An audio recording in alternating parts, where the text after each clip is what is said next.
नमस्कार, आप देख रहे हैं पद्मेश 24/7 कृष्णा संडे के साथ। चलिए सबसे पहले नजर डालते हैं आज की हेडलाइंस पर।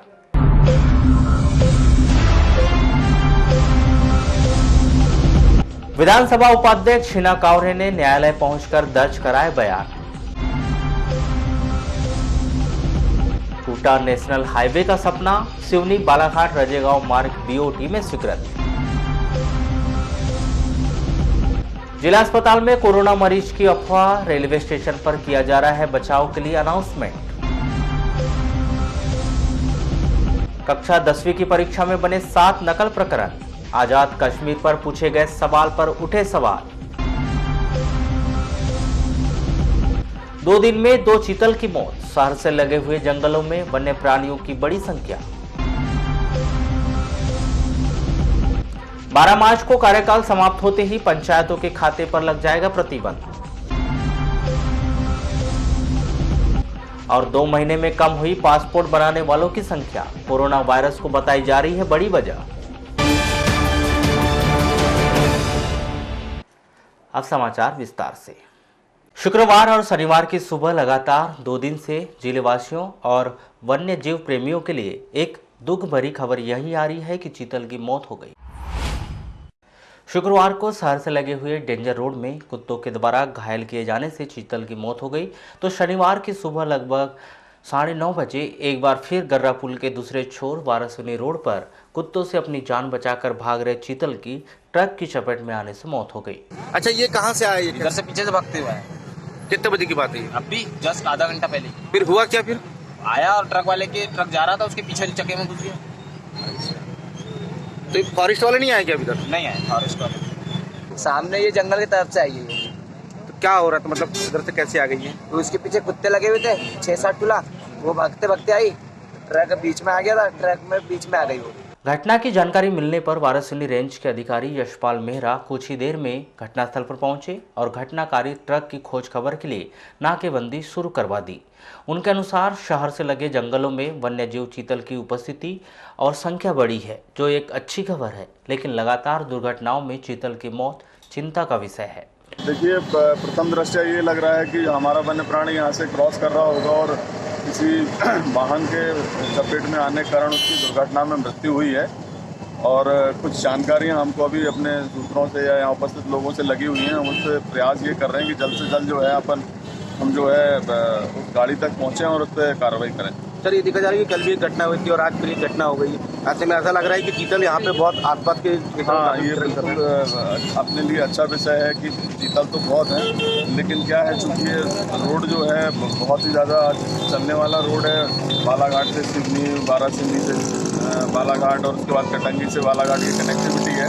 और इसमें हर प्रकार के वाहन आते हैं, बसें भी आती हैं, ट्रक भी आते हैं, आम लोग भी आना जाना करते हैं। तो मैं ये मानता हूँ कि उसकी लापरवाही की वजह से कह सकते हैं, या फिर चीतल के मूवमेंट को बहुत ज़्यादा उसने ऑब्जर्व नहीं किया होगा, इस वजह से ये घटना घटी। आपको बता दें कि डेंजर रोड और गर्रा पुल के बीच वैनगंगा नदी के 2 छोर का फासला है। इस कारण वन विभाग की सीमाएं भी बदल जाती है। शुक्रवार को यह घटना बालाघाट रेंज में हुई थी, तो शनिवार को यह घटना वारासुनी रेंज में दर्ज की गई। लेकिन वन्य प्राणी चीतल को इस मामले से कोई सरोकार नहीं है, न ही चीतल के जान के दुश्मन बने आवारा कुत्तों को इससे कोई लेना देना है। शायद कुत्तों से जान बचाकर भाग रहे चीतल को पता नहीं रहा होगा कि इस सड़क पर वाहनों की आवाजाही बहुत अधिक है। वह कुत्तों से तो बच जाएगा, लेकिन वाहन की चपेट में आकर मौत की काल में समा जाएगा। वन विभाग और प्रशासन घटनाकारी ट्रक पर कार्रवाई करे, लेकिन यह बड़ी चिंता का विषय है कि वन विभाग कब तक इन वन्य प्राणियों की सुरक्षा के लिए पुख्ता कदम उठाएगा। 2 दिन में 2 लगातार चीतल की मौत ने मैदानी स्तर पर कार्य कर रहे वन विभाग की कार्यशैली की पोल खोल कर रख दी। निश्चित इन सब घटनाओं को लेकर विभाग के द्वारा नगर मुख्यालय से लगे जंगलों में वन्य प्राणियों की सुरक्षा के लिए कोई ठोस कदम उठाएगा, या फिर सड़क दुर्घटना या कुत्तों के मुंह का निवाला बनने के लिए यूं ही छोड़ देगा। बालाघाट पद्मेश 24/7 के लिए मान सिंह विकी की रिपोर्ट। कराटे स्पोर्ट्स एजुकेशन संघ के द्वारा विभिन्न प्रतियोगिताओं में मेडल जीत चुके खिलाड़ियों का सम्मान किया गया। शनिवार को शहर के शहीद चंद्रशेखर आजाद मैदान में कराटे स्पोर्ट्स एजुकेशन संघ के पदाधिकारियों की उपस्थिति में खिलाड़ियों को सम्मानित किया गया। सर, ये हमारी संस्था कराटे स्पोर्ट एजुकेशन संघ है, तो उसके जो अध्यक्ष है विजय हिंद खेड़े जी और अपने जो मध्य प्रदेश कराटे संघ, मध्य प्रदेश गिलेंडर संघ के जो अध्यक्ष है अनिल तिवारी जी, उनका ये था कि आज समझ लीजिए अपना समर कैम्प में बच्चों को निःशुल्क प्रशिक्षण देना है। तो जो बच्चे अभी अंतर्राष्ट्रीय स्तर पर मेडल लेके आए हैं और हमारे यहाँ अभी माया ठाकरे ने ऑल इंडिया लेवल पे ब्राउन मेडल जीत के 50,000 प्रोत्साहन राशि मिली है, तो उसको सम्मानित करने के लिए आज एक कार्यक्रम आयोजित किया गया था, जिसमें गिल्ली डंडा में जो टूर्नामेंट खेलने गए थे बच्चे जालना में, तो उन बच्चों को सम्मानित किया गया। साथ ही जिन बच्चों ने अंतर्राष्ट्रीय स्तर दिल्ली में जो टूर्नामेंट हुआ था 10वीं अंतर्राष्ट्रीय कराटे चैंपियनशिप, उसमें जो मेडल लाए थे उन बच्चों को आज संस्था द्वारा सम्मानित किया गया। नगर के गर्रा स्थित बालाघाट स्नातक कॉलेज में आज वार्षिक उत्सव एवं पुनर्मिलन समारोह का आयोजन किया गया, जिसमें प्रमुख अतिथि के तौर पर विधानसभा उपाध्यक्ष शीना कावरे, पूर्व विधायक अशोक सिंह सरस्वार, एसपी अभिषेक तिवारी सहित अन्य पदाधिकारी मौजूद रहे। कार्यक्रम को संबोधित करते हुए विधानसभा उपाध्यक्ष शीना कावरे ने कहा कि इस कॉलेज में पढ़ने वाले छात्र आगे जाकर शिक्षक बनेंगे। जीवन में शिक्षक का बहुत ही महत्व है और वह यही प्रयास करे कि देश के महान व्यक्ति के निर्माण में उनकी अहम भूमिका हो। पूर्व विधायक अशोक सिंह सरस्वार ने कहा कि कॉलेज का रिजल्ट काफ़ी बेहतर है और यहाँ अध्ययन करने वाले छात्र अपने जीवन में शिक्षा के महत्व को समझेंगे। वहीं एसपी अभिषेक तिवारी ने कहा कि शिक्षा को बढ़ावा देने के लिए प्रशासन आगे है और जो भी संभव मदद होगी प्रशासन के द्वारा किया जाएगा। उद्बोधन के बाद जीवन के रंग रस के संग थीम पर छात्रों के द्वारा मनमोहक सांस्कृतिक प्रस्तुतियां दी गई। कॉलेज की रिपोर्ट पढ़ी जा रही थी, उसमें सरस्वती जी ने भी नोट किया कि काफ़ी अच्छे रिजल्ट्स रहे हैं और सर्वप्रथम मैं पूरे शिक्षक परिवार को, पूरे इसमें मैनेजमेंट कमेटी को, सभी को बहुत बधाई देता हूं कि इस तरह के अच्छे रिजल्ट्स हम लोग बालाघाट ज़िले में हासिल कर पा रहे हैं। सभी बच्चों को इसके लिए प्रेरित कर रहे हैं, सभी को बहुत बहुत बधाई। दूसरी चीज़, मैं एक रिक्वेस्ट ये करना चाहता हूं, जैसे अभी रिक्वेस्ट के फॉर्म में ये कहना चाहूँगा कि बताया जा रहा था कि 95 लोगों ने एनरोल किया, उसमें से 85 बच्चे जो एग्ज़ाम में उपस्थित हुए उनमें से 85 फर्स्ट डिवीज़न पास हुए। तो सर, जो भी कमेटी है उनसे मैं रिक्वेस्ट ये करूँगा कि शिक्षक बहुत अच्छा काम कर रहे हैं, 100% रिजल्ट दे रहे हैं। साथ में हम लोग एक स्टेप और आगे जाके ये भी देख सकते हैं कि वो जो 10 बच्चे जो किसी कारण से एग्ज़ाम में अपीयर नहीं हो पाए, तो कृपया हम लोग जो एक बहुत बड़ा ये समाज सेवा का काम कर रहे हैं, शिक्षा दान, विद्या दान सबसे बड़ा दान जिसको माना जाता है भारतीय संस्कृति में, तो शिक्षकगण इस मामले में भी देखें कि वो 10 बच्चे किस कारण से, आर्थिक कारणों से, पारिवारिक कारणों से, किसी भी कोई एक समस्या होगी जिस कारण से वो एग्ज़ाम में उपस्थित नहीं हो पाए या डिसकंटिन्यू करना पड़ रहा है, तो वो हमारा जो अभी 100% है वो 110 to 100% टाइप का रिजल्ट जो आएगा और उससे सभी को एक बहुत ही अच्छा इस कॉलेज को भी नाम हासिल होगा। इच्छा थी इस तरह के कार्यक्रम बनाने की बच्चों को, और उन्होंने काफ़ी मेहनत भी की। बाहर के काफ़ी लोग नहीं आ पाए हैं, इसमें मैं देख रहा हूँ, और फिर भी काफ़ी मेहनत करके उन्होंने इस कार्यक्रम को सफल बनाने की पूरी कोशिश की। धन्यवाद।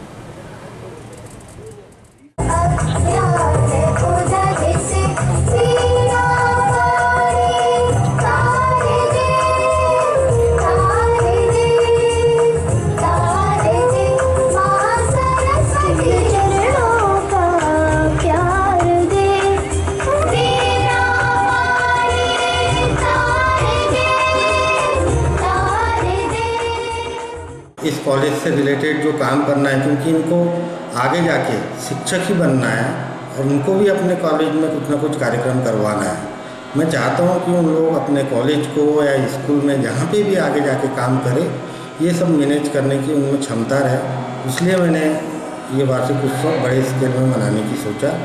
और अच्छा सर, इसमें जो है ये कॉलेज गर्रा क्षेत्र में है और जिस तरीके से इसकी प्रसिद्धि है, तो किस प्रकार की यहाँ पर अपॉर्चुनिटी है स्टूडेंट लोगों को और किस प्रकार से इनको जो है प्रोत्साहित किया जाता है?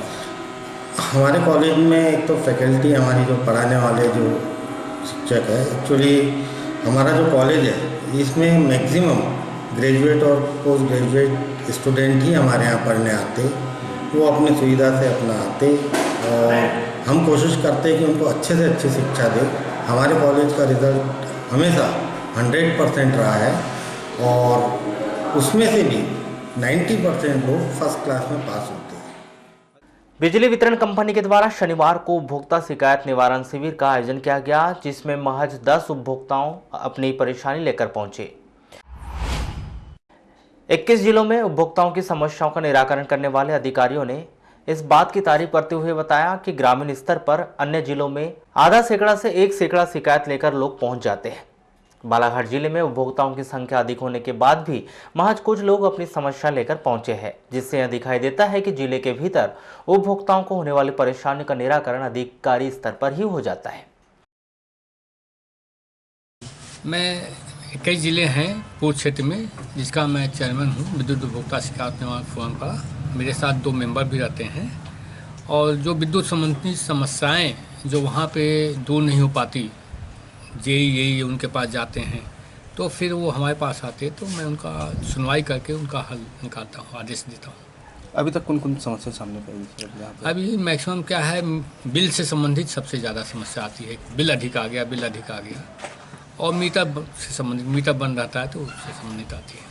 कितने शिकायतें आज आप? आज अभी तो 8-10 आई हैं। अभी तो यहाँ बहुत कम है। अभी मैं कल पान उमरिया में लगाया था, 115 शिकायतें आई वहाँ पे। पान उमरिया जबकि ग्रामीण क्षेत्र है, देसी लेवल का है, यहाँ तो सर्किट है, लेकिन यहाँ पे अभी तो बहुत कम है। सर जिले लेवल का लगाए क्या तहसील स्तर का लगाइए आप? कोई भी उपभोक्ता कहीं का भी आके, हमारे जो 21 जिले का कोई भी उपभोक्ता यहाँ शिकायत कर सकता है। सिवनी बालाघाट रजेगांव मार्ग को नेशनल हाईवे स्वीकृत किए जाने की खबर पर विधानसभा उपाध्यक्ष शीना कावरे ने कुछ इस तरह से जवाब दिया। विधानसभा उपाध्यक्ष सुश्री कावरे ने बताया कि प्रदेश शासन ने इसे बीओटी सड़क स्वीकृत कर दिया है। यदि मध्य प्रदेश शासन सड़क निर्माण के लिए भूमि अधिग्रहण जैसे मामले पर रोक लगाती है तो फिर बीओटी सड़क क्यों स्वीकृत की जाती? आप एक बात समझ लीजिए कि सिवनी से रजेगांव वाली रोड बीओटी में आ गई है, और वो रोड आई ही इसलिए क्योंकि सेंट्रल की तरफ से अभी कोई इस तरह की स्कीम बालाघाट के लिए समझ में आ नहीं रही है। और चूँकि हमारे क्षेत्र की जनताओं का ध्यान रखने के लिए हमारे मुख्यमंत्री आदरणीय कमलनाथ जी ने इस रोड को बीओटी में स्वीकृत करवाया है, इसलिए मुझे नहीं लगता कि अगर वो इस पक्ष में नहीं होते तो फिर वो इस रोड को स्वीकृत क्यों करवाते। हम सब जितने भी चुने हुए जनप्रतिनिधि हैं, सबका एक ही काम है कि क्षेत्र की जनता का को कोई परेशानी ना हो। तो उन्होंने तो ऑलरेडी स्वीकृत करी है, इसलिए अड़चन लगाने का तो बात ही नहीं होती। जैसा कि जानकारी मिल रही है कि केंद्र और राज्य के अलग अलग सरकार होने की वजह से सिवनी बालाघाट रजेगांव सड़क बीओटी और नेशनल हाईवे के बीच की कड़ी बनकर रह गई है। केंद्र सरकार राज्य शासन पर भूमि अधिग्रहण जल्द नहीं कराने का आरोप लगा रही है, तो वहीं दूसरी ओर राज्य शासन ने बीओटी सड़क स्वीकृत कराकर केंद्र सरकार पर आरोप दर्ज कर दिया है। देखिए, यदि ऐसा कोई मामला होगा तो अभी तो मेरे संज्ञान में नहीं है। बाकी नितिन गडकरी जी की जहाँ तक बात है, तो अभी थोड़े ही दिन पहले मैंने खुद रजेगांव लांजी आमगांव 121 करोड़ सीआरएफ से जो रोड है वो नितिन गडकरी जी के सहयोग से ही मिली थी, और उसका भी हमने भूमि पूजन भी किया। काम लगभग उसका चालू हो गया है। तो मुझे अगर ऐसी कोई स्टेट से दिक्कत होगी तो बिल्कुल राज्य सरकार से बात करनी चाहिए, और हम लोग भी प्रयास करेंगे कि यदि ऐसी अड़चनें आ रही होगी तो हम उसको दूर करेंगे और रोड का काम चालू करवाएंगे। आदिम जाति कल्याण विभाग के द्वारा संचालित जिले में करीब आधा सैकड़ा छात्रावासों में 3 वर्षों से कार्यरत अधीक्षकों का 2 साल बीत जाने के बाद भी तबादला नहीं किया गया। आपको बताएं कि 2 वर्ष पूर्व आदिम जाति कल्याण विभाग के आयुक्त के द्वारा यह आदेश दिए गए थे कि 3 वर्षों से कार्यरत अधीक्षकों के तबादले किए जाएं, लेकिन अभी भी आधा सैकड़ा अधीक्षक छात्रावास में डटे हुए हैं। कि जो है छात्रावास में जो 3 वर्षों से अधिक हैं अधीक्षक, उन्हें परिवर्तित करना था, तो कहाँ तक इस आदेश का पालन हो पाया? बालाघाट ज़िले में इसमें जो है कार्रवाई प्रारंभ उसी समय तत्काल कर दी गई थी, और लगभग 99 अधीक्षक जो थे वो ऐसा पाया गया था कि वो 3 साल से अधिक समय से हैं, जिसमें 56 अधीक्षकों को बदला जा चुका है, और शेष भी बदलने के लिए उनका प्रपोजल तैयार है। माननीय प्रभारी मंत्री महोदय से जैसे ही अनुमोदन प्राप्त होगा उनके भी ट्रांसफर ऑर्डर निकल जाएंगे। नवीन शैक्षणिक सत्र की तैयारियों को लेकर शिक्षा विभाग के निर्देश के तहत आज नगर की बीआरसी कार्यालय भवन में आवश्यक बैठक आयोजित की गई, जिसके अंतर्गत सरकारी स्कूलों के प्रधान पाठक एवं प्राचार्य को आवश्यक दिशा निर्देश दिए। हमारे शासकीय शालाओं के समस्त प्रधान पाठकों और एक शाला एक परिसर के समस्त प्राचार्यों की मीटिंग यहाँ रखी गई है, जिनमें उन्हें U-DICE प्रपत्र दिया जा रहा है, और इसमें वो अपनी शाला की समस्त जानकारियाँ भर करके जमा करेंगे। सर, ये कब तक होना है और इसका उद्देश्य क्या है? ये 12 तारीख तक के जमा करना है और इसका उद्देश्य है कि शाला की समस्त जानकारियाँ, जो शाला का संसाधन है, टीचर है, बच्चे हैं और जितनी भी उनमें सामग्रियाँ रहती हैं और जो योजनाएं बनाते हैं और जो भी काम किया जाता है उसके अंतर्गत यू डाइस प्रपत्र भरा जाता है और उसकी भोपाल स्तर तक की जानकारी दी जाती है। सर, प्राइवेट स्कूल को भी ऐसे कुछ आदेश दिए? हाँ, प्राइवेट स्कूल के लिए भी है, जिसकी मीटिंग हमने 12 बजे से रखी थी और कुछ प्राइवेट स्कूल के जो टीचर हैं रह गए हैं, उन्होंने अपना प्रपत्र नहीं लेके गए हैं, बाकी कुछ लोगों ने लिया दिया। जबलपुर संभाग के कमिश्नर रविंद्र कुमार मिश्रा ने 7 मार्च को बालाघाट प्रवास के दौरान कलेक्ट्रेट सभाकक्ष में अधिकारियों की बैठक ली। इस दौरान शासकीय कार्यों, योजनाओं एवं गतिविधियों की समीक्षा की और अधिकारियों को महत्वपूर्ण दिशा निर्देश दिए। बैठक में कलेक्टर दीपक आर्य, जिला पंचायत की मुख्य कार्यपालन अधिकारी श्रीमती रजनी सिंह एवं सभी विभागों के अधिकारी मौजूद रहे। कमिश्नर श्री मिश्रा ने बैठक में अधिकारियों से कहा कि शासकीय योजनाओं के वित्तीय वर्ष 2019-20 के लिए जो भी लक्ष्य दिए गए हैं उन्हें हर हाल में 100% पूर्ण करने का प्रयास करें। योजनाओं के लक्ष्य पूर्ति का कार्य 25 मार्च तक कर लिया जाए। जिन योजनाओं के लक्ष्य पूर्ण नहीं हो सकता तो उसका बजट समय पर सरेंडर कर दे। उन्होंने कहा कि अब गेहूं की कटाई का सीजन आ गया है और समर्थन मूल्य पर गेहूं की खरीदी भी प्रारंभ होगी, अतः जिले में समर्थन मूल्य पर खरीदी जाने वाले गेहूं के लिए गोदामों का इंतजाम कर ले। शहर के शहीद चंद्रशेखर आजाद मैदान में नगर पालिका परिषद के द्वारा लगाए गए बिजली के पोल के खुले तारों की वजह से दुर्घटनाओं को आमंत्रण मिल रहा है। आपको बता दें कि रोजाना सुबह शाम लगभग 2 सैकड़ा से करीब लोग मॉर्निंग वॉक और इवनिंग वॉक के लिए मैदान में आते हैं, जिस कारण खुले तार लगातार लोगों के लिए खतरा बना हुआ है। जी हाँ, ये चालू है कंडीशन में और ये दुर्घटना को जानबूझ से दावत देने का एक जरिया है। पूरा खुला हुआ है अभी? बिल्कुल बिल्कुल ओपन है, इस पे पानी गिर रहा है, सब चीज़ हो रही है। तो क्या किसकी लापरवाही मानते हैं इसमें? बहुत बड़ी लापरवाही है, यहाँ इतने लोग आते जाते हैं, बोलना चाहिए इस हिसाब से। ये तो जानबूझ से किया गया वो कार्य है, इसको तो सबसे पहले वो ओके रहना चाहिए। इतने नीचे बोर्ड लगाने ही नहीं चाहिए पहली बात। लाइट नगर पालिका बिजली शाखा के प्रभारी भी मानते हैं कि उनके द्वारा मैदान में बिजली के पोल खुले वायरों पर टेपिंग की गई है, जिसमें करंट तो नहीं लगता, लेकिन यदि वायर खुल गए तो उनकी मरम्मत जल्द कर दी जाएगी। म्यूनसिपल स्कूल में जो अपना मंच है ना, मंच में जो अपना 3 फेस मीटर लगा हुआ है, ग्रिप लगा हुआ है 3 फेस वाला, उसमें क्या है 2 जगह ग्रिप लगे हुए हैं और 2 जगह जहाँ खुली है वहाँ पे हमने टेपिंग मार दिया गया। तो टेपिंग से करंट, यानी जहाँ खुले तार रहते हैं वहाँ इसलिए टेपिंग किया जाता है कि किसी को करंट ना लगे, इसलिए टेप का उपयोग किया जाता है। टेप मार दे लगा दिए, उसमें कोई दिक्कत नहीं है। तो जैसे अभी खुले में है वो पानी गिर रहा है तो उससे करंट का कोई संभावना है? वो अंदर पे मंच के अंदर है बोर्ड, बाहर नहीं है बोर्ड। नहीं, बाहर के जो खंबे लगे हुए हैं वो तो अपने स्ट्रीट लाइट से बंद चालू होते हैं, उसमें कोई दिक्कत नहीं। क्योंकि वहाँ पर एक बटन इसलिए लगा दिया गया है कि जैसे मान के लो कभी कभी जैसे कभी लाइन फाल्ट हो जाती है या चालू हो जाती है तो कम से कम बटन से बंद कर दिया जाए। दिसंबर माह की शुरुआत में चीन में कोरोना वायरस की खबर मिलने के बाद लगातार अन्य देशों में भी कोरोना वायरस का प्रभाव दिखाई देने के बाद अब जिले में भी विदेश जाने के लिए पासपोर्ट बनाने वालों की संख्या में कमी दर्ज की गई है। मुख्य डाकघर से मिल रहे आंकड़ों के अनुसार बीते 4 महीनों में यह आंकड़ा महज 500 के करीब आ गया है, जिसमें नवंबर 2019 में 153, दिसंबर 2019 में 225, जनवरी 2020 में 264, तो वहीं फरवरी 2020 में यह आंकड़ा 154 तक रहा। वहीं बीते वर्ष में पासपोर्ट बनाने वालों की संख्या 1200 से 1500 के करीब पहुंच चुकी थी। हालांकि पोस्ट ऑफिस के अधिकारी कोरोना को इसकी वजह नहीं बता रहे, लेकिन पासपोर्ट बनाने वालों की संख्या में कमी की इनकार भी नहीं कर रहे। आपको बता दें कि हालिया दिनों में रिपोर्ट के अनुसार लगभग 85 देशों में कोरोना वायरस से प्रभावित मरीज मिलने की पुष्टि की जा चुकी है, जिसके बाद लगातार विदेश से लोग परहेज कर रहे हैं और सरकार भी यही हिदायत दे रही है कि जरूरत ना हो तो कुछ विशेष चिन्हित देशों की यात्रा ना की जाए। शायद इसी कारण हाल ही के दिनों में विदेश नहीं जाने के लिए वीजा बनाने की वजह से जिले के भीतर पासपोर्ट बनाने वालों की संख्या में भी कमी दर्ज की गई है। वाराणसी के कटंगी मार्ग स्थित प्रगतिशील सेन नाई समाज संगठन कार्यालय में सेन नाई समाज की आवश्यक बैठक का आयोजन 7 मार्च को किया गया, जिसमें समाज कल्याण के लिए नई कार्यकारिणी एवं समिति का गठन किया गया। जिसमें अध्यक्ष अनिल श्रीवास्तव, उपाध्यक्ष पूरनलाल सिंडे, बबलू फुलबांदे, सचिव गणेश श्रीवास, सह सचिव संजय लांजेवार, कोषाध्यक्ष संतोष बरसागड़े, सह कोषाध्यक्ष महेश फुलबांदे एवं नगर अध्यक्ष योगेश दानी, उपाध्यक्ष प्रकाश लांजेवार को बनाकर सेक्टर प्रभारी सलाहकार समिति कार्यकारिणी सदस्य समिति का गठन किया गया। आज हमारे यहाँ सेन समाज की नवीन कार्यकारिणी का गठन हुआ, जो इसके पूर्व 29/2/2020 को राम मंदिर परिसर में बालाघाट जिले के सेन समाज अध्यक्ष भाई पूर्व अध्यक्ष श्रीवास जी और वर्तमान अध्यक्ष श्रीवास जी और पूर्व अध्यक्ष हमारे भास्कर भारद्वाज जी के नेतृत्व में नई टीम का गठन किया गया था, जिसमें मुझे पुनः तीसरी बार सेन समाज वाराणसी संगठन का अध्यक्ष नियुक्त किया गया।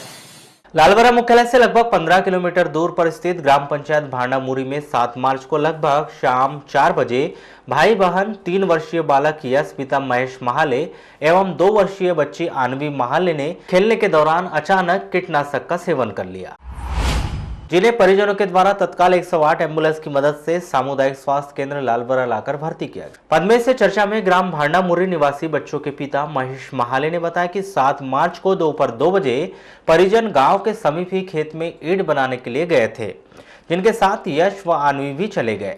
जहां परिजन ईंट बनाने के कार्य में व्यस्त हो गए, उसी दौरान बच्चों ने खेत में रखी कीटनाशक दवा का सेवन कर लिया। इधर जो ईटा काम चालू है उसमें उधर गए थे, हमारे बच्चे उधर ही जाते हैं, ईटा बनाते हैं तो उधर ही खेल रहे थे।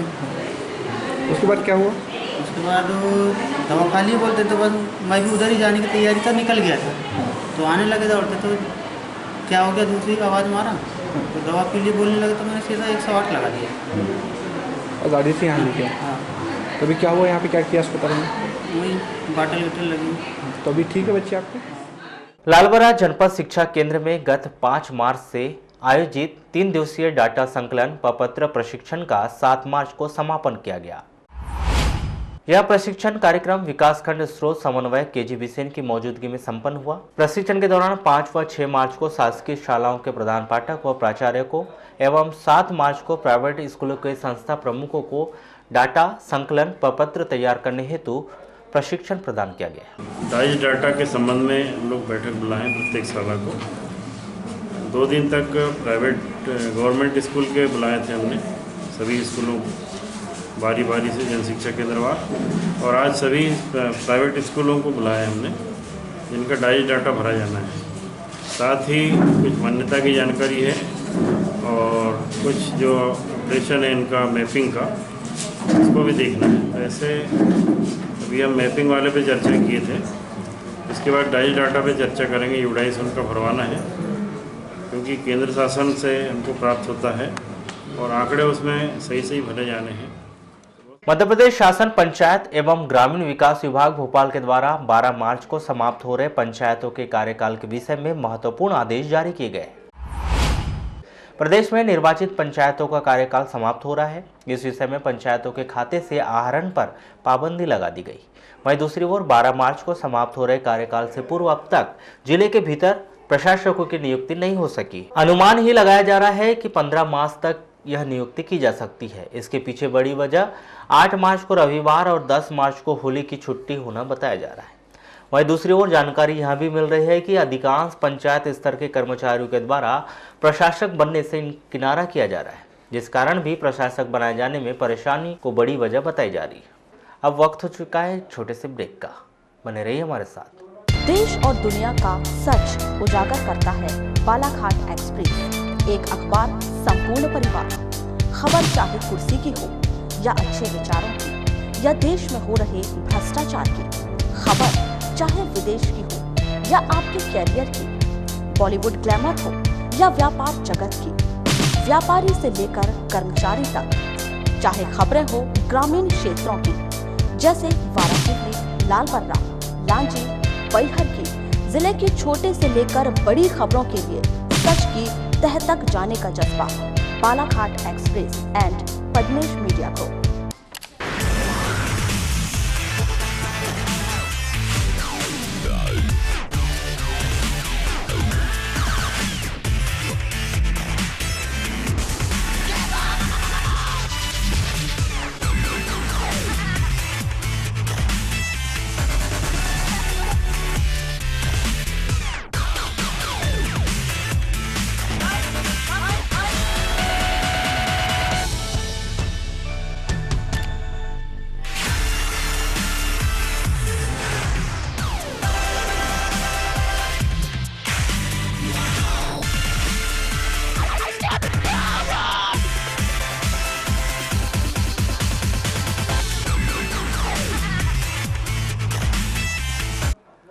ब्रेक के बाद एक बार फिर आपका स्वागत है। बढ़ते हैं खबरों की ओर।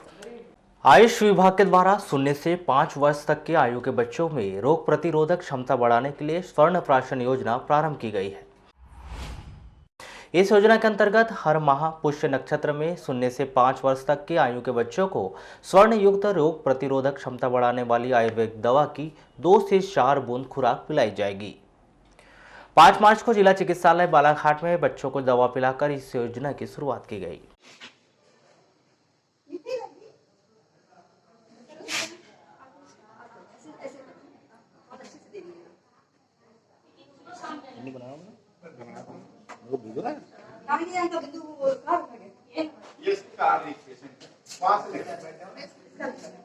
स्वर्ण प्राशन संस्कार का एक अभी आयोजन आज से इस मंथ से शुरू हो रहा है और ये प्रोग्राम जो होता है ये आयुर्वेदिक टीकाकरण इसको हम कह सकते हैं। किस तरीके का लाभ मिलता है मैम इससे? देखिए, हमारी प्राचीन जो संस्कृति है उसमें 16 प्रकार के आपके संस्कार कहे गए। गर्भ संस्कार, अन्नप्राशन संस्कार, उसी प्रकार से गर्भ संस्कार भी एक प्राचीन संस्कृति का हिस्सा है। तो इसका मुख्य जो मोटो है आपका जो ऋषि मुनि 1000 साल पहले, जैसे आज हम बहुत सारी बीमारियों के टीके लगने लगे, तो ये हजारों साल पहले भी ये जो परेशानियां थी वो थी रोग प्रतिरोधक क्षमता को बढ़ाने की। तो उस समय ही ये टीके का निर्धारण हो चुका था। आज ही उसी चीज को बढ़ाते हुए हम लोगों ने ये स्वर्ण प्राशन संस्कार का आयुष विभाग मध्य प्रदेश शासन ने स्टार्ट किया है, जहाँ से हम लोग अब बच्चों को प्रतिमाह पुष्य नक्षत्र के दिन ये स्वर्ण प्राशन कार्यक्रम का आयोजन रहेगा। हर महीने पुष्य नक्षत्र के दिन, देखिए पूरे साल भर में 12 पुष्य नक्षत्र का दिन होता है और पुष्य नक्षत्र भी इसलिए क्योंकि ऐसा माना जाता है कि इसमें जो हम लोग आयुर्वेदिक औषधि देते हैं ये एक पोषण का काम करती है। बच्चों के शारीरिक, मानसिक बल, बुद्धि, मेधा, इन चीजों में वृद्धि करने के लिए ये मेडिसिन का उपयोग हो रहा है। मध्य प्रदेश विधानसभा उपाध्यक्ष हिना कांवरे ने शनिवार को दोपहर करीब 1 बजे बालाघाट न्यायालय पहुंचकर फर्जी नक्सलियों के द्वारा धमकी देने के मामले में बयान दर्ज करवाए। आपको बता दें कि लगभग 10 महीने पहले मध्य प्रदेश विधानसभा उपाध्यक्ष हिना कांवरे को नक्सलियों के नाम से अज्ञात व्यक्तियों के द्वारा फिरौती मांगने का एक धमकी भरा पत्र भेजा गया था, जिसकी शिकायत विधानसभा उपाध्यक्ष की ओर से करवाई गई थी। इसके कुछ दिन बाद ही पुलिस के द्वारा बालाघाट बैया रोड पर रात्रि के दौरान लूट की घटना को अंजाम देने वाले आधा दर्जन आरोपियों को गिरफ्तार किया गया था। पुलिस के द्वारा कड़ाई से पूछताछ के दौरान इन आरोपियों ने यह बात स्वीकार की थी कि उनके द्वारा ही नक्सली बनकर बैया रोड पर लूटपाट की जाती थी। यही नहीं, इन्हीं आरोपियों ने गिरफ्तारी के कुछ दिन पहले ही विधानसभा उपाध्यक्ष हिना कांवरे को धमकी भरा पत्र भेजा था। इन सभी मामलों पर शनिवार को विधानसभा उपाध्यक्ष हिना कांवरे बालाघाट न्यायालय में उपस्थित होकर अपने बयान दर्ज करवाए। ये एक्चुअली जो मुझे पत्र मिले थे धमकी भरे, उसी संबंध में आज पेशी थी मेरी और मैं आई थी उसके लिए। हाँ, पिछले साल जब मैं जनवरी में 2 पत्र मिले थे धमकी भरे, उसी के संबंध में पेशी थी आज। विधानसभा उपाध्यक्ष के न्यायालय पहुंचने की खबर मिलते ही न्यायालय परिसर के भीतर और बाहर बहुत अधिक संख्या में लोगों का जमावड़ा लग गया। हर कोई इस बात की जानकारी के लिए उत्सुक था कि आखिरकार मध्य प्रदेश विधानसभा के उपाध्यक्ष हिना कांवरे किस विषय में न्यायालय के समक्ष उपस्थित हुई है। आज मध्य प्रदेश विधानसभा की उपाध्यक्ष माननीय हिना कांवरे मैडम के न्यायालय में कथन थे। मुख्य न्यायिक मजिस्ट्रेट के न्यायालय में विचारणीय प्रकरण क्रमांक 285/19 में आज माननीय उपाध्यक्ष महोदय ने अपने बयान दर्ज कराए। घटना 2019 की है। जनवरी में उपाध्यक्ष महोदय को 2 पत्र प्राप्त हुए थे। वो अज्ञात व्यक्तियों द्वारा धमकी भरे पत्र थे। उनसे कुछ रकम मांगी गई थी, जान से मारने की धमकी दी गई थी। इस संदर्भ में वो पत्र मैडम द्वारा पुलिस अधीक्षक महोदय को दिए गए और उसके बाद में जांच और अनुसंधान पश्चात अभियोग पत्र न्यायालय में पेश किया गया था। पत्र जब माननीय उपाध्यक्ष महोदय को प्राप्त हुआ था तो वो अज्ञात था। एक पत्र में ऐसे व्यक्ति का नाम था जो अस्तित्व में नहीं था। बाद में अनुसंधान किया गया। अनुसंधान के बाद में पुलिस ने आइडेंटिफाई की और जो आरोपी है संतोष और उसका एक साथी, उसको पुलिस ने पत्र धमकी भरे पत्र भेजने के आरोप में गिरफ्तार किया और उनके विरुद्ध चालान पेश हुआ। चूँकि उनकी हैंडराइटिंग वगैरह भी जांच की गई थी और ये पूर्णतः प्रमाणित साक्ष्य के आधार पर कि यही आरोपी हैं, उनके विरुद्ध विचारण के लिए अभियोग पत्र पेश किया गया है। देखिए उनको विधानसभा उपाध्यक्ष बनने के 3/1/2019 को एक धमकी भरा एक पत्र आया था। उसकी शिकायत मैडम के द्वारा पुलिस अधीक्षक महोदय के समक्ष किया गया था और उसी संदर्भ में मैडम जो है उसके खिलाफ में अपराध पंजीबद्ध किया गया था और उसी के संदर्भ में मैडम आज न्यायालय के समक्ष बयान देने के लिए आई थी। कितने इसमें आरोपी थे और किस तरह की धमकी दी गई थी, क्या था मामला? देखिए ये जो आरोपी जो भी न्यायालय के समक्ष हैं, संतोष और अशोक करके, ये बालाघाट के पॉलिटेक्निक कॉलेज में पढ़ने वाला एक अशोक करके है, वो स्टूडेंट है और उसी के एक भाई को इसमें आरोपी बनाया गया है। वारासोनी थाने परिसर में आगामी होली पर्व को दृष्टिगत रखते हुए 7 मार्च को शांति समिति की बैठक का आयोजन किया गया, जिसमें शांतिपूर्वक होली पर्व को मनाने और किसी प्रकार की अप्रिय घटना को रोकने के लिए चर्चा करते हुए निर्णय लिए गए कि वर्तमान में छात्र छात्राओं की वार्षिक परीक्षा के चलते होली के हुड़दंग के संबंध में शांतिपूर्वक होली मनाने, होलिका दहन एवं होली रंगोत्सव के दौरान ध्वनि विस्तारक यंत्रों के सीमित उपयोग के संबंध में होलिका दहन समिति के द्वारा होली जलाने के पश्चात यह देखा जाए कि किसी की जनधन की हानि ना हो, आग बुझाने की प्रॉपर व्यवस्था हो, नगर के मुख्य सड़क चौराहे तथा बिजली के तारों के नीचे होली दहन ना करे, कोरोना वायरस के चलते रंग गुलाल का उपयोग अधिक ना करे तथा पानी के रंगों से बचाव करने के संबंध में जानकारी दी।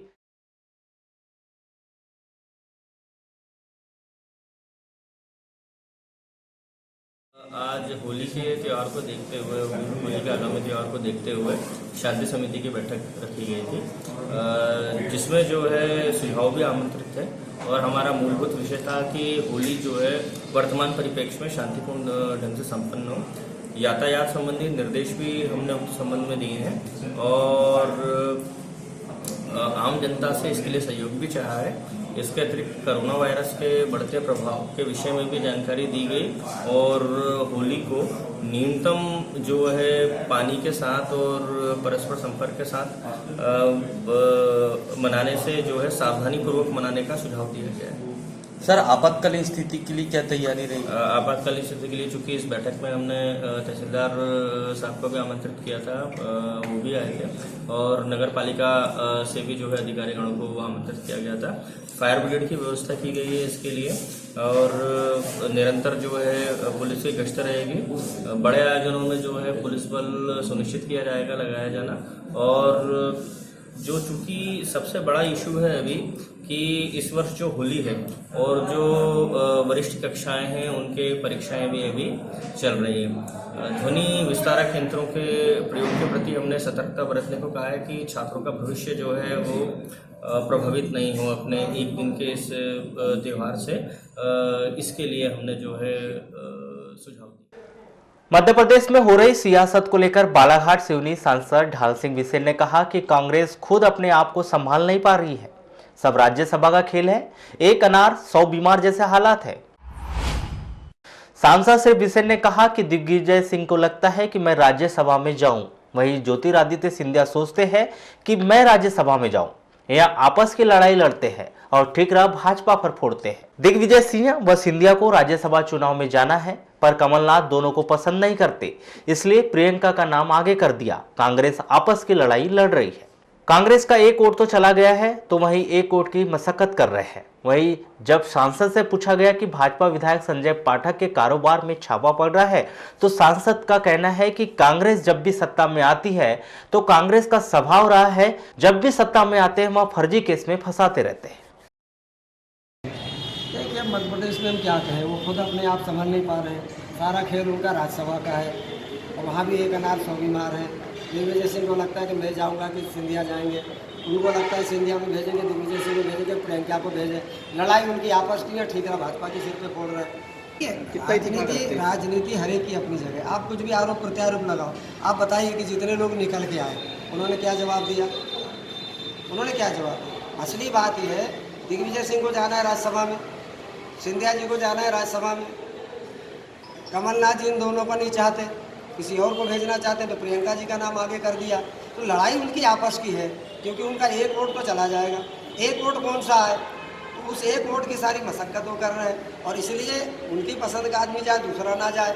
तो ये सारे खेल उनके आपस के हैं, इसमें भाजपा का कोई लेना देना नहीं। मध्य प्रदेश के जो है कि संजय पाठक जो बीजेपी के विधायक है, उनके कुछ कारोबार में कार्रवाई कर रहे हैं। कांग्रेस का तो स्वभाव रहा है, कोई नई बात है क्या? कांग्रेस का स्वभाव रहा है, जब भी सत्ता में आते हैं वो हमेशा दबाने का काम करते हैं, झूठे फंसाने का काम करते हैं, कोई ना कोई रास्ता निकाल। आप मुझे बताइए 15 साल की भारतीय जनता पार्टी की राजनीति में उमा जी से लेकर के शिवराज जी के कार्यकाल में कभी क्या किसी का कांग्रेसी के व्यक्ति को जबरन 151, 307, 302, 107-16 ऐसे के फर्जी केस में फंसाया गया। पर यहाँ तो आप कुछ भी ना करें, एट्रोसिटी एक्ट लगवा देंगे, अनेक तरह इस तरह का एक दबाने का काम करते हैं। अभी आप देखिए, मुझे ध्यान में आया किसान मित्र, पिछली सरकार ने किसान मित्र किसानों की मदद करने के लिए रखा था, तो मेरी जानकारी में आया अभी जैसी भारतीय जनता पार्टी की सरकार मध्य प्रदेश में नहीं रही, कमलनाथ जी की सरकार बनी और अभी जैसे उनका कार्यकाल 1-2 साल के लिए उन्होंने तरह से संविदा करेंसी किसानों की मदद करने के लिए रखा था, चुन के उनके लोगों ने कहा कि नहीं, ये सारे भाजपा के लोग हैं, भले ही हो या ना हो, हमने तो अपनी नियुक्ति करते हैं, उनको सबको हटा दिया और कहा कि नहीं केवल और कांग्रेस को। इतना छोटा सा काम जो किसानों की मदद करते हैं उसमें भी चाहते हैं कि केवल हमारे लोग बैठे हैं। तो ये उनके स्वभाव में, वो किसी भी जगह सबका साथ सबका विश्वास में भाजपा काम करती है, सबका विकास की चिंता करती है। लालबरा थाना परिसर में 7 मार्च को शांति समिति की बैठक आयोजित की गई, जिसमें होली पर्व को शांति एवं सद्भावना पूर्वक मनाने हेतु आवश्यक विचार विमर्श किया गया। होलिका दहन कार्यक्रमों की जानकारी से अवगत कराया एवं कार्यक्रमों के दौरान पुलिस सुरक्षा व्यवस्था किए जाने सहित अन्य सुझाव दिए गए। हम जो उस दिन चालू करेंगे, अभी तो दिन में भरपूर पानी मिल ही रहा है, तो जैसे शाम को हम पानी देते हैं, शाम को 6 बजे तक आएगा, 6 बजे से फिर हमारी टंकी भरेगी रात के 12 बजे तक। तो 12 बजे के बाद जो पानी टंकी का जो ओवरफ्लो पानी रहेगा उसको हम टोटल सुबह 8 बजे तक के यानी 8 घंटे रेगुलर पानी देंगे पूरे गांव में, रात, हाँ वो हो जाएगा। और जो सुबह का जो पानी अब आप सब मिलकर तय कर लो, जो हम सुबह 8 बजे देते हैं, आप बोलो तो उसको हम 9 बजे कर दें या 10 बजे कर दें, जो भी करना है तो सब लोग बता देंगे। 9 के बाद ही नहाते धोते हैं, तो वो बता दो तो उसको आपकी सुविधा अनुसार उसको आगे पीछे हम लोग कर सकते हैं। तो 12 बजे के बाद जो पानी टंकी का जो ओवरफ्लो पानी रहेगा उसको हम टोटल सुबह 8 बजे तक के यानी 8 घंटे रेगुलर पानी देंगे पूरे गाँव में, रात, हाँ वो हो जाएगा। और जो सुबह का जो पानी अब आप सब मिलकर तय कर लो, जो हम सुबह 8 बजे देते हैं, आप बोलो तो उसको हम 9 बजे कर दें या 10 बजे कर दें, जो भी करना है तो सब लोग बता देंगे। 9 के बाद ही नहाते धोते हैं, तो वो बता दो तो उसको आपकी सुविधा अनुसार उसको आगे पीछे हम लोग कर सकते हैं। चीन में महामारी बन चुके खतरनाक कोरोना वायरस ने अब तक चीन में 3070 लोगों की मौत हो गई है, जिसे देखते हुए जिला प्रशासन ने संपूर्ण जिले में अलर्ट जारी किया है और वायरस से बचने के लिए जिले वासियों को दिशा निर्देश जारी किए गए। इसके अलावा स्वास्थ्य विभाग, रेलवे प्रशासन सहित अन्य विभाग भी कोरोना वायरस से बचने के लिए जन जागृति देता नजर आ रहा है, जिसमें इस वायरस से बचने और संक्रमित व्यक्ति के संपर्क में न आने की बात कही है। वहीं इस वायरस को लेकर बालाघाट रेलवे स्टेशन में जहां एक और अनाउंसमेंट किया जा रहा है, तो वहीं दूसरी ओर जिला अस्पताल में एक वार्ड कोरोना वायरस के संदिग्ध मरीजों के लिए आरक्षित कर दिया गया है, जिसमें वायरस से संबंधित व्यक्तियों के लिए 6 बेड व कोरोना वायरस से बचने के लिए तरह तरह की दवाइयाँ, मास्क, कपड़े आदि के इंतजाम किए गए। इस बीच शनिवार को किसी ने जिला अस्पताल में कोरोना वायरस के मरीज होने की भ्रामक अफवाह फैला दी, जिसको लेकर लोग तरह तरह की बातें करते हुए नजर आ रहे थे। हालांकि अब तक जिले में कोरोना वायरस से संबंधित कोई भी व्यक्ति नहीं मिला है। चीन में महामारी बन चुका कोरोना वायरस पूरी दुनिया में तेजी से फैल रहा है।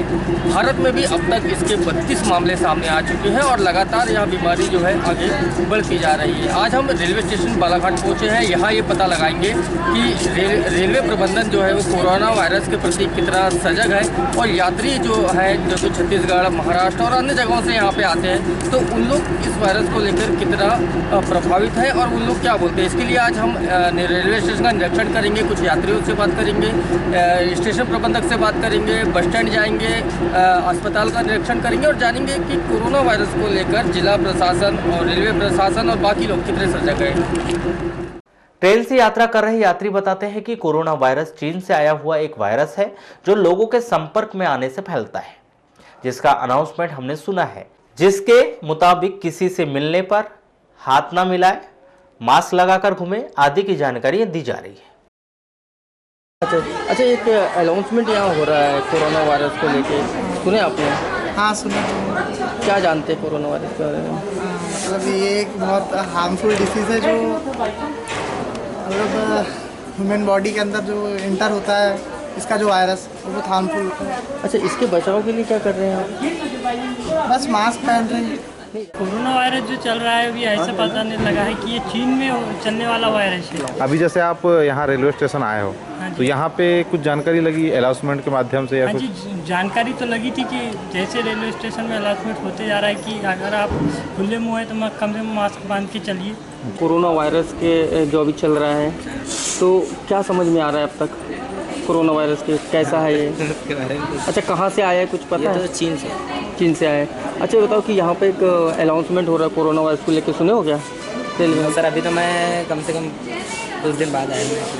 अभी सुने नहीं आपने? अच्छा, एहतियाती बरत रहे हैं आप लोग क्या कोरोना को लेके? नहीं बरत रहे? बरत रहे। क्या कर रहे हैं? वही जो कुछ मास्क वाक्स बांधने की जो चल रही है अनाउंसमेंट, वो सुन रहे हैं रेलवे स्टेशन में? सुन रहे हैं ना, बोले तो बोल रहे हैं। अच्छा, ये बताइए कि कोरोना वायरस के बारे में जानते हैं? हाँ, ये चीन से आया हुआ है और इसके बारे में मैं ज़्यादा तो कुछ नहीं कह पाऊँगी, बस इतना कह पाऊँगी कि ज़्यादा से ज़्यादा इंसानों को बचाने के लिए कि वो दूसरे लोगों के संपर्क में न आए, और आते भी है तो मतलब हैंडशेक वगैरह ना करें उनसे, और कहीं पर भी घूमते फिरते हैं तो अपना मुंह बांध के मास्क लगा के घूमें। आज जैसे आप रेलवे स्टेशन में आते हैं तो यहाँ भी भीड़ भाड़ रहती है, तो हाँ। इसके लिए आप अपने बचाव के लिए क्या करते हैं? मैं तो अभी तो फिलहाल मैंने कुछ नहीं किया, लेकिन हाँ मैं मास्क लगा के जरूर घूम सकती हूँ अभी तो फिलहाल। जागरूक और किसी के भी हाँ जागरूक। इस संदर्भ में की गई चर्चा के दौरान बालाघाट रेलवे स्टेशन प्रबंधक राजेश गांधी ने बताया कि रेलवे मंडल के द्वारा सभी स्टेशन प्रबंधकों को कोरोना वायरस से संबंधित अनाउंसमेंट किए जाने के निर्देश जारी किए गए, जिसके चलते सभी रेलवे स्टेशनों में कोरोना से संबंधित जानकारियां प्रसारित की जा रही है। हम इसके लिए स्टेशन में प्रॉपर अनाउंसमेंट कर रहे हैं कि जिससे किसी को कोई परेशानी ना हो, और हमारा अनाउंसमेंट लगातार चालू है कि कोरोना से संबंधित बचाव के लिए स्टेशन में हम अनाउंसमेंट कर रहे हैं, जिससे कोई भी यात्रियों को कोई परेशानी ना हो। हम पूरी तरह सुरक्षा बरतने की कोशिश कर रहे हैं। क्या कुछ दिशा निर्देश मिले हैं रेलवे मंडल? हाँ, ये तो सभी जगह अनाउंसमेंट चल रहा है और हमारे बालाघाट स्टेशन में भी अनाउंसमेंट लगातार चल रहा है। सर, अक्सर ये देखा जाता है कि इसकी जैसे कोई बाहर से आते हैं तो उनके संदिग्ध हो सकते हैं, तो क्या ऐसा कुछ चेकिंग वगैरह या ऐसा कुछ? हम तो अपनी तरफ से अनाउंसमेंट करके लोगों को सतर्क कर रहे हैं कि लोगों को सतर्क रहना है, तो हमारा वो पूरा प्रयास जारी है। जैसे जैसे कोरोना वायरस का कहर छाते जा रहा है, वैसे वैसे लोग भी इसके लिए सजग हो रहे हैं। रेलवे स्टेशन की बात करें, बस स्टैंड की बात करें, काफ़ी लोगों में जागरूकता आई है। वही जिला अस्पताल में भी जागरूकता देखी जा रही है। यहाँ पर एक आइसोलेशन वार्ड बना दिया गया है कोरोना वायरस को लेकर। आप देख सकते हैं कि एक ये जो वार्ड है ये पूरा रिजर्व कर दिया गया है, और इसमें मैं अंदर अगर बात करूँ तो यहाँ पर 6 बेड की व्यवस्था कर दी गई है।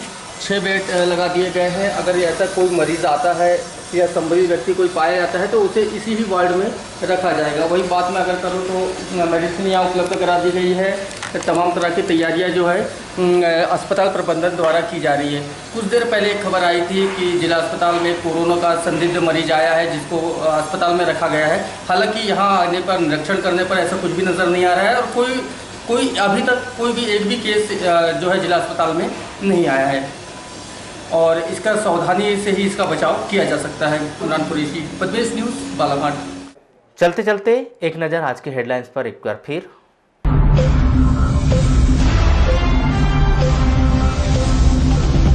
विधानसभा उपाध्यक्ष हिना कांवरे ने न्यायालय पहुंचकर दर्ज कराए बयान।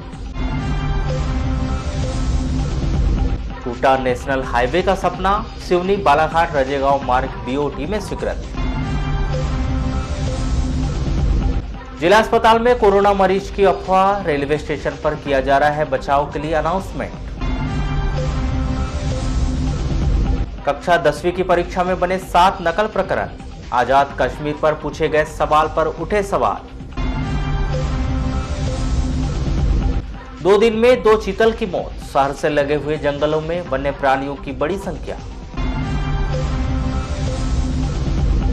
12 मार्च को कार्यकाल समाप्त होते ही पंचायतों के खाते पर लग जाएगा प्रतिबंध। और 2 महीने में कम हुई पासपोर्ट बनाने वालों की संख्या। कोरोना वायरस को बताई जा रही है बड़ी वजह।